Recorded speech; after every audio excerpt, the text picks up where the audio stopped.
Hi, I'm Kenneth Martin, Block Architects.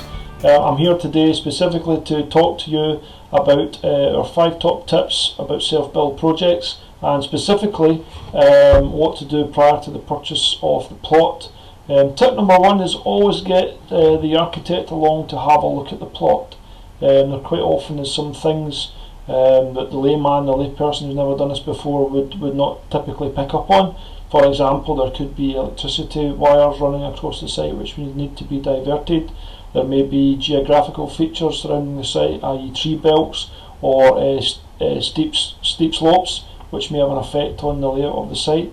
Also, for example, building on the floodplain. We recently had a client who purchased a plot of ground which was in the floodplain of the River Clyde, and of course you can imagine with national planning policies restricting these types of developments, we've still got quite an argument on our hands to get that planning approval through.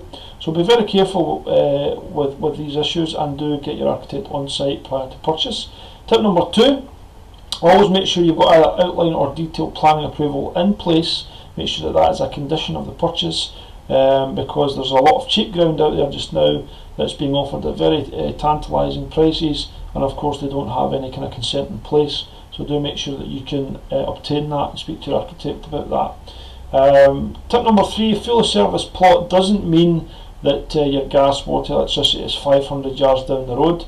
It's going to be very expensive to get that routed back into the plot. A service plot means that the services are either terminated in the plot or certainly on the boundary, the fence lines of the plot.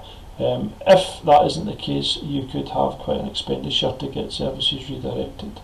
Tip number 4, something you want to think about very early on is the requirement for eco and green homes. It's very much in demand just now. Your future property value may be affected by not having essentially a very efficient house. We use programs called the SAP calculator, which is approved by the British Research Establishment, and that is a computer program that looks at, for example, the impact on solar power, micro wind generation, orientation of your house, and it's something that building control will expect us to use. And of course we need to get a pass rating from the SAP calculator before building control would approve the house. So there's something you need to think about. Think about the green aspects of your build up front, and hopefully before you purchase the site, because the orientation of the site, overlooking of the site, shadowing of the site may have some impact on the carbon footprint at a later date. Tip number 5, last tip, is always ensure you have a site investigation report prior to the purchase of the plot. Site investigation report will establish such things as the ground conditions in terms of contamination.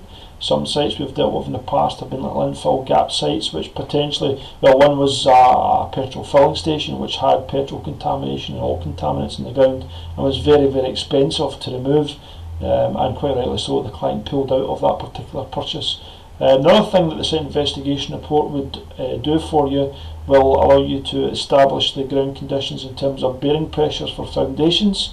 You don't want to end up buying a site whereby you're looking at mini piles or abnormal foundations, because again this can throw a lot of money, as we say, down the hole. It's underground, you never see it, and of course no one wants to spend money that they can't see. So do be very aware of doing the site investigation reports. There you go, there's our 5 top tips that we can advise you on, that you should be looking at to do prior to purchasing of a plot. If you do need any more information, then my name is Kenneth Martin. You'll find me at www.blockarchitects.co.uk. Thanks for listening.